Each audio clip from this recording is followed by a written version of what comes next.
A ir a la palabra del Señor en esta tarde. Quiero invitarles a Gálatas. De nuestra segunda lectura, en el capítulo 4, vamos a leer el versículo número 5. Gálatas 4:5.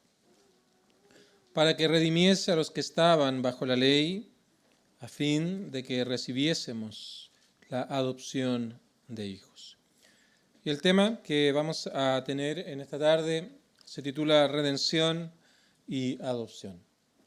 Tenemos en este versículo 5 estas hermosas y maravillosas palabras que tienen como propósito la venida de nuestro Señor Jesucristo hace aproximadamente 2000 años atrás, y que fue en el momento indicado, en el momento preciso, en el momento que Dios había señalado, un momento que había sido designado de antemano. Así que es muy importante iniciar mencionando que el nacimiento de Cristo no fue un evento fortuito, algo que ocurrió de la nada o simplemente algo circunstancial, sino más bien el nacimiento de Cristo fue el clímax de un plan eterno de Dios. La promesa de salvación que había sido dada en Génesis 3:15, que fue desarrollada en el Antiguo Testamento y preparada hasta el momento en que nuestro Señor iba a nacer, esa promesa entonces ahora iba a ser cumplida. Así que esto es algo relevante porque esto no es un plan B del Señor. No es, de repente uno miraba el otro día una partida de ajedrez y estaba alguien haciendo una movida y en un momento se equivocó y tuvo que buscar un plan B para poder intentar tener el triunfo. Pero eso no es así con el plan de Dios para la salvación. Ha sido en la eternidad pasada decretada y entonces luego de la creación, la caída, todo este progreso en la historia finalmente termina en este punto tan importante como lo es el nacimiento de Cristo.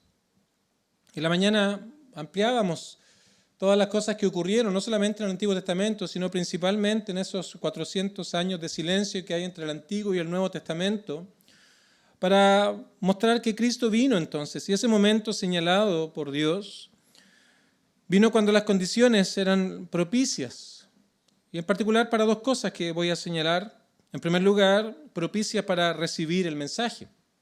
¿Y cuál era ese mensaje? Si vamos a Marcos, nuestro Señor inicia aquí en el capítulo 1 su ministerio público, y Él dice las siguientes palabras en el versículo 15, el tiempo se ha cumplido, una vez más, el tiempo designado ha llegado. El tiempo se ha cumplido, el tiempo que el Salvador había venido y ahora entonces iba a comenzar su ministerio público camino a la cruz. Y el reino de Dios se ha acercado. Entonces, dice, arrepentíos y creed en el Evangelio. Así que este mensaje de salvación, este mensaje de buenas nuevas, ahora iba a poder, en ese contexto, había un contexto muy propicio para poder anunciar el mensaje y también para poder escucharlo. El mensaje de salvación por la gracia de Dios mediante la fe en Cristo.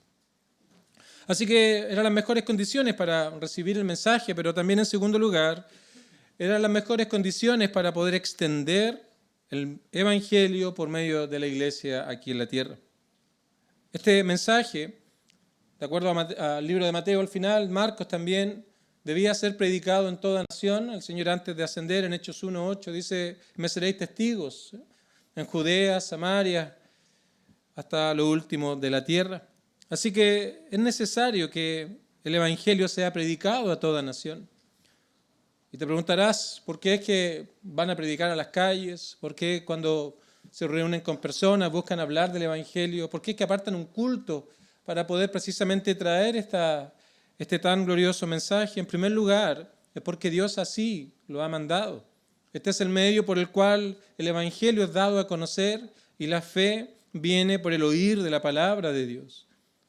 Así que lo hacemos en obediencia a Dios, pero que sea por obediencia no significa que sea algo obligado, sino más bien lo hacemos por amor, en particular aquellos que están sin Cristo, porque por medio del Evangelio es que pueden pensar, recapacitar acerca de su realidad delante del Señor. Lo hacemos también con amor a los creyentes, porque es el amor de Cristo al recordar todo lo que Él ha hecho que nos impulsa, nos mueve. Así que este mensaje debía ser predicado a toda nación. Y entonces, en los tiempos de nuestro Señor, como mencionamos en la mañana, el griego ya era el idioma universal. Así que iba a ser más fácil extender el Evangelio, dado que había un idioma en común, había una versión en griego del Antiguo Testamento. El imperio trajo seguridad para que las personas se puedan mover de un lugar a otro, así que los predicadores iban a poder llevar esta verdad, entregar su vida, inclusive por causa de Cristo y del Evangelio. Caminos habían sido preparados por los romanos, de tal manera que todo esto iba a facilitar la expansión del Evangelio, inclusive más allá de las fronteras de Palestina, pasando por Filipos en primer lugar y aún llegando a nuestro propio país. Así que las condiciones eran para recibir el mensaje y para extender este mensaje en toda la tierra. Ahora, cuando el mensaje es creído, cuando alguien cree en el Evangelio, la palabra del Señor nos dice que hay redención. Dice para que redimiese en primer lugar a los que estaban bajo la ley. Cuando alguien cree en el Evangelio, cree en este mensaje, reconoce su condición delante del Señor, reconoce que es falto delante de Dios y que ha hecho lo malo delante de Él, entonces hay redención. Redimir se define simplemente como liberar mediante un pago. Somos hechos libres. ¿De qué somos hechos libres? Somos hechos libres del pecado, del dominio del pecado. El pecado ya no reina en el creyente. Está ahí el pecado remanente, por cierto, por eso el creyente peca, pero ya no reina en él. Es libertado de la condenación porque ahora ha pasado de muerte a vida. Así que cuando alguien cree en Cristo, hay una libertad, hay una redención, ha sido pagado un precio para que ahora pueda disfrutar de esta libertad. Entonces, ¿cómo es que el Señor, que vino a nacer en un pesebre y que luego fue a la cruz del Calvario, puede redimir al hombre? ¿Cómo puede libertar al hombre? ¿Cómo el hombre puede pasar de esclavitud a ahora a ser libre del dominio del pecado, a estar en una libertad del pecado? Y cuando vamos al versículo 4, dice que Dios envió a su Hijo nacido de mujer, pero también lo hizo nacido bajo la ley. Esto significa que Cristo, nuestro Salvador, se sometió a las mismas demandas de la ley que nosotros hemos quebrantado. Todo aquello se resume en los 10 mandamientos. Así que Él voluntariamente se sometió a aquello, nació bajo la ley. Y desde su nacimiento hasta su muerte, obedeció perfectamente los mandamientos de Dios, sin fallar en ninguno de ellos. De tal manera que Él cumplió aquellas cosas que el hombre por naturaleza no puede cumplir. Así que esta obediencia de la cual estoy hablando se entiende de dos maneras. En primer lugar, hay lo que los teólogos han llamado la obediencia activa de Dios. Es decir, cuando Él vivió en obediencia a la ley de Dios, día tras día, semana tras semana, mes tras mes, año tras año, Él se sometió en obediencia a la ley de Dios. Pero también hay otra obediencia que se le conoce como obediencia pasiva, que esa obediencia lo llevó inclusive a morir en la cruz del Calvario. Se hizo obediente, no solamente en obedecer los mandamientos de Dios, la obediencia activa, sino obediente hasta muerte de cruz. Llevó las consecuencias del pecado en la cruz a lo que llamamos la obediencia pasiva. Él llevó la maldición de nuestra desobediencia en la cruz del Calvario. ¿Qué es esa maldición de la ley?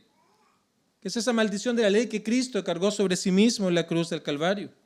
Es esa condenación que la ley pronuncia sobre todos aquellos que no pueden cumplir las normas de Dios, las demandas de Dios.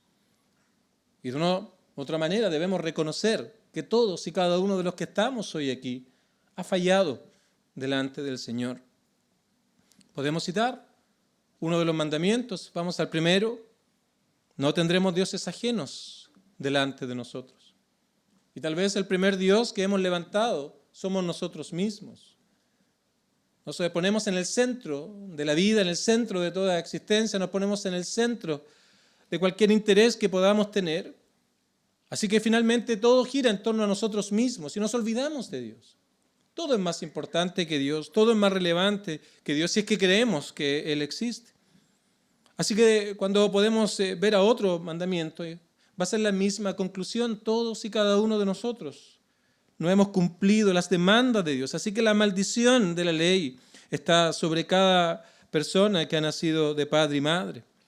Así que cuando hablamos de la maldición es esa condenación, esa sentencia que hay sobre aquellos que no cumplen las demandas de Dios. Y vamos al capítulo 3 de Gálatas, en el versículo 13, y aquí está entonces lo que el Señor hace.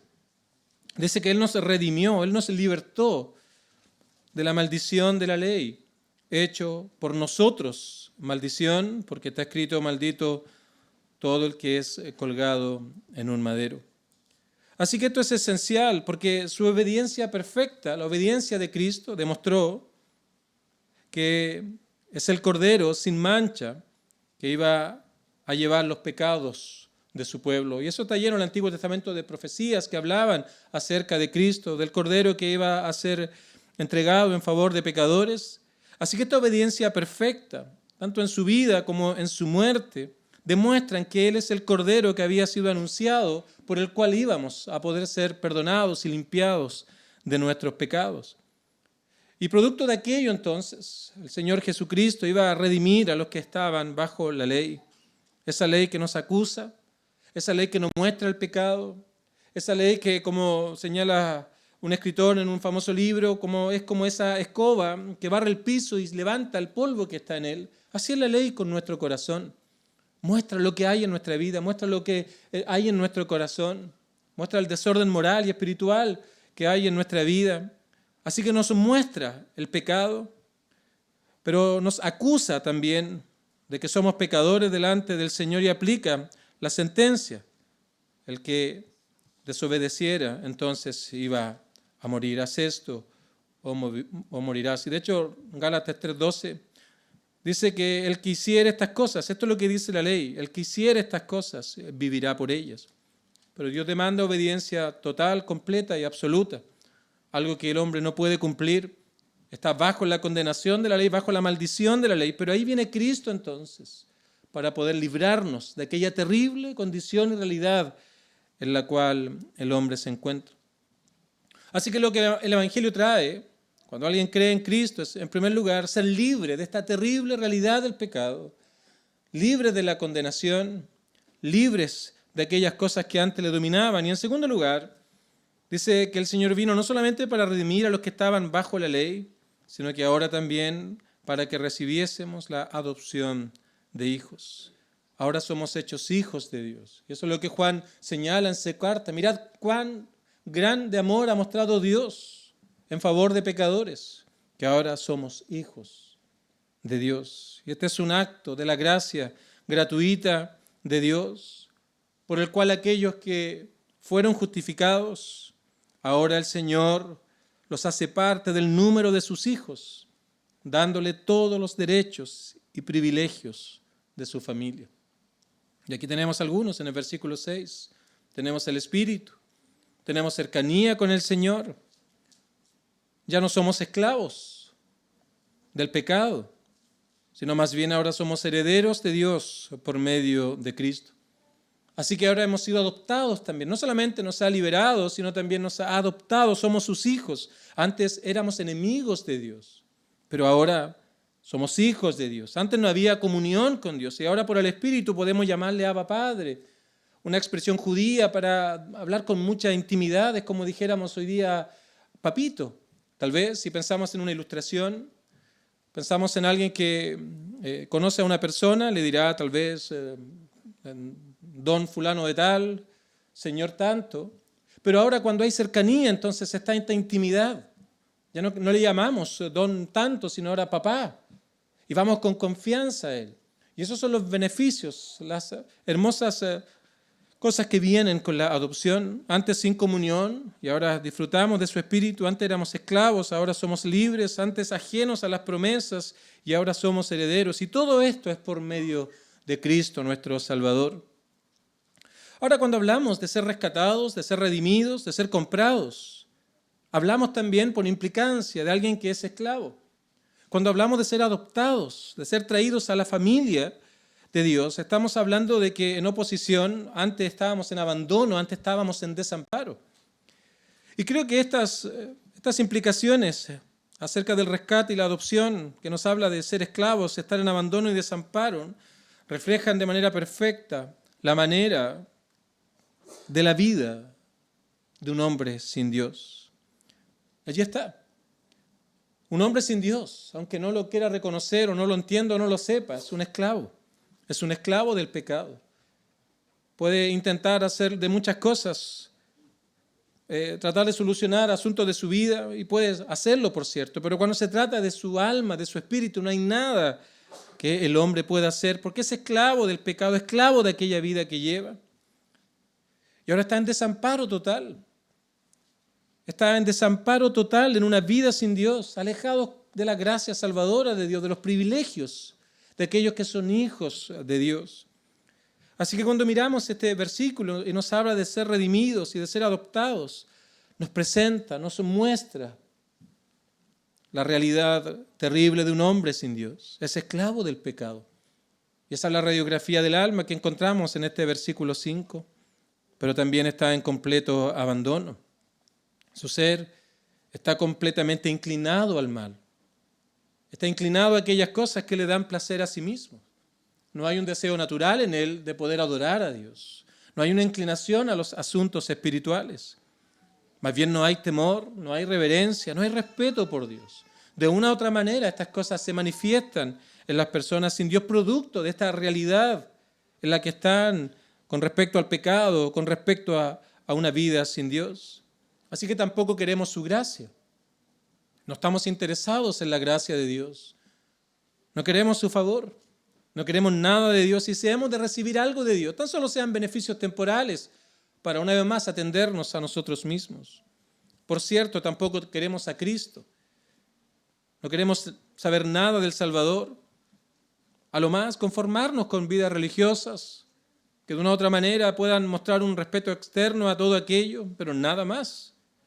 Tampoco queremos venir a Él. Como el Señor dijo, no queréis venir a mí para que tengáis vida. Y esas son las características de una persona que es esclava, que no ha sido redimida y que está en abandono, que está en desamparo porque no es un hijo de Dios, no ha sido y no es parte de la familia del Señor. Así que hay una total depravación, no quiere su gracia, no quiere a Cristo, no quiere venir a Él, al llamado del Señor. En esta terrible condición nos preguntamos si hemos de ser salvos, si el hombre ha de ser salvo, si la mujer, si el joven, si el adulto ha de ser salvo. ¿Cómo es que puede ser si no queremos? Entonces es ahí donde Dios debe obrar y Dios debe rescatarnos. Por ese mismo amor también es que luego nos adopta como sus hijos. Así que si hemos de ser salvos, es por la obra de Dios en el corazón. Y eso es lo que tenemos en el versículo número 4. ¿Cómo es que llegamos a ser rescatados y adoptados? Lo que está en el versículo número 5. La respuesta está en el versículo número 4. En primer lugar, el tiempo señalado por Dios se iba a cumplir. El Salvador prometido en Génesis 3:15, anunciado en el Antiguo Testamento, y todo el escenario preparado en los siglos previos a este gran evento. Cristo iba a venir a este mundo.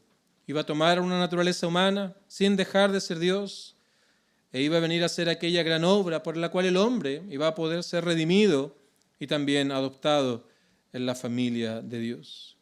Así que en este versículo 4 encontramos 4 grandes cosas. La primera la vimos en la mañana acerca del contexto que estaba ocurriendo en torno al nacimiento de Cristo, pero las 3 siguientes tienen grandes lecciones espirituales para nosotros y especialmente para aquel que está preguntándose ¿cómo puedo hallar salvación? ¿Cómo puedo ser un hijo de Dios? En primer lugar tenemos que Dios envió a su Hijo.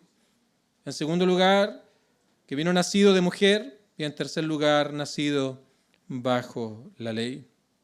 Así que en primer lugar, el hombre es rescatado, el hombre es redimido, el hombre es adoptado, el hombre es salvo y está en comunión con Dios, porque en primer lugar, la iniciativa de la salvación viene de parte de Dios. Dios envió a su Hijo.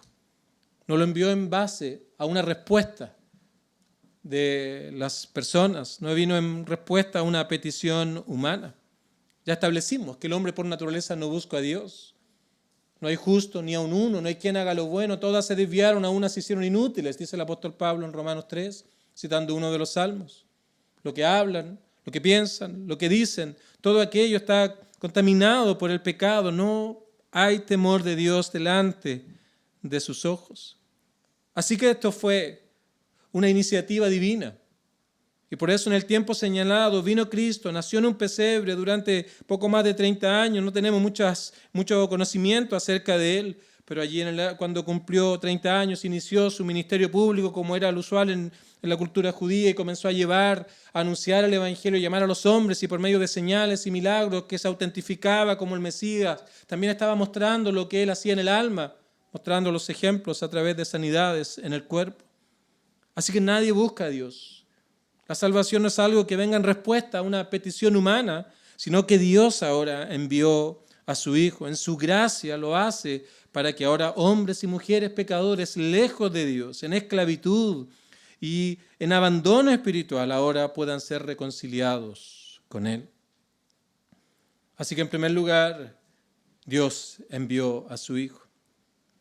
Y no vino como un juez, en primer lugar, para condenar, sino vino, como dice el versículo 5, para redimir, para rescatar. Vino para salvar lo que se había perdido. Queridos hermanos y amigos, nuestro Señor, nuestro Dios, no es alguien distante, como alguien indiferente, sino que al ver esta terrible condición en la que el hombre estaba, sin Dios en este mundo, ajeno a la ciudadanía, a todos los asuntos espirituales, al ver la realidad terrible de nuestro pecado, Él entonces, en su plan eterno, definió el momento cuando iba a enviar a Cristo para que pudiera ahora hacer aquello que el hombre no puede hacer. Así que en primer lugar, Dios envió a su Hijo, nos habla que la salvación viene de parte de Dios. No es algo que podamos generar por nosotros mismos, no es algo que podamos ganar basado en nuestros propios esfuerzos, no es algo que podamos nosotros alcanzar basado en nuestros propios méritos, es una obra que Dios hace. Pero en segundo lugar, este pasaje también nos habla de una tremenda realidad, que Cristo, que vino a esta tierra, Él también era Dios. ¿Por qué el Salvador debía ser Dios? Isaías 43, versículo 11 nos responde esto con mucha claridad. Dice, yo Jehová, y añade, fuera de mí no hay quien salve. No hay quien pueda salvar, porque las palabras de Pablo también hacen eco de esto. No hay justo, ni aun uno. No hay quien haya cumplido las demandas de Dios de una manera perfecta. No hay quien haya cumplido las demandas de Dios de una manera completa. Como ya establecimos, todos y cada uno de aquellos que han nacido de padre y madre nacen en pecado. Luego aparece el pecado consciente. Así que no hay absolutamente nadie que haya cumplido los estándares de Dios. Así que si el hombre ha de ser salvo, la salvación entonces la hallamos única y exclusivamente en Dios. Fuera de mí, dice Isaías 43, versículo 11, no hay quien salve. Así que el Salvador debe ser Dios, porque solo Dios entonces tiene el poder y la perfección necesaria para poder salvar a la humanidad. Y la Biblia presenta esto claramente. Nos habla de la necesidad de que nuestro Redentor sea completamente Dios. Hay muchas razones que podríamos pensar en relación a esto. Pero en primer lugar, tan solo dos podemos citar en esta hora. En primer lugar, porque solo Dios puede soportar el peso del pecado del mundo. Y además, porque la salvación, ser reconciliados con Dios, ser rescatados y adoptados, requiere un mediador perfecto, un mediador sin mancha, un cordero sin ningún atisbo de imperfección. Y el hombre no lo puede lograr. Así que si el hombre ha de ser salvo, debe Dios obrar en favor de los hombres. Así que solo Dios podía llevar las consecuencias del pecado y solo Dios podría ser el mediador perfecto para poder reconciliar al hombre consigo mismo. Dios envió a su Hijo. En segundo lugar, añade el versículo 4 que fue nacido de mujer. Así que la primera frase que vimos en esta hora nos habla de que Cristo era Dios, que la salvación es una iniciativa divina. En segundo lugar, también nos habla de Cristo es verdaderamente hombre. Verdaderamente Dios, pero Él también era verdaderamente hombre. Nació en un pesebre humilde, vivió en el dolor, pasó aflicción, fue tentado, experimentó el sufrimiento, de tal manera que ahora podía ser un fiel representante como nuestro sustituto allí en la cruz del Calvario. Nacer o nacido de mujer resalta que Cristo se encarnó y compartió ahora nuestras limitaciones humanas en su naturaleza humana. Por lo tanto, Él entiende nuestras luchas, entiende las debilidades, entiende nuestro sufrimiento. Así que una vez más, nuestro Señor no es un Dios distante, sino uno que se hizo como nosotros, naciendo humilde en un pesebre, y todo esto para poder redimir, rescatar, librar al hombre y para poder también que sean hechos hijos de Dios. Él experimentó el hambre, lo vemos en el relato de los evangelios, el cansancio, y finalmente Él experimentó el sufrimiento terrible en la cruz del Calvario. Así que no solamente verdaderamente Dios para poder llevar el castigo por el pecado, sino también verdaderamente hombre para ser nuestro representante. Y ahora en tercer lugar añade, nacido bajo la ley. Así que Él también se sometió a la ley voluntariamente. Y como ya dijimos, vivió en obediencia plena, total y completa a todo aquello. Ahora quiero concluir, porque también el Evangelio nos advierte por medio de todas estas cosas. Dije delante que el Señor no vino como un juez para condenar, sino vino como un Salvador para redimir, para perdonar y para dar vida eterna. Pero nos preguntamos, ¿qué va a pasar al final de los días? La palabra del Señor habló en el Antiguo Testamento de que Él iba a venir a nacer en un pesebre, de manera humilde, en un lugar humilde, e iba a venir a dar salvación al pueblo.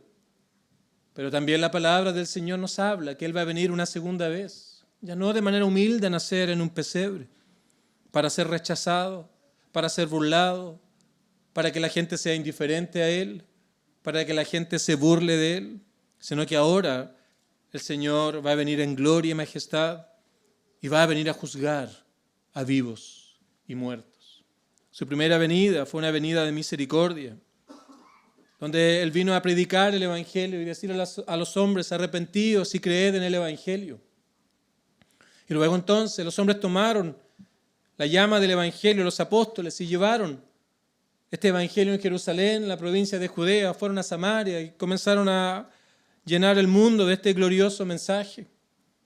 Creyentes han muerto por tomar la antorcha del Evangelio, pero un día el Señor ha de venir ahora, ya no trayendo un mensaje de salvación, sino trayendo un juicio, al cual todos deberán presentarse en aquel último gran día.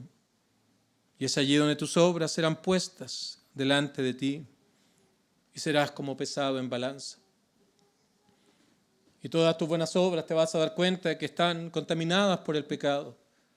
Así que simplemente voy a usar una ilustración. Todos tus pergaminos que tú puedas presentar, todos tus méritos, todos tus esfuerzos y tus obras y tus buenas intenciones van a ser traídas a esta pesa y su lugar va a ser la pérdida.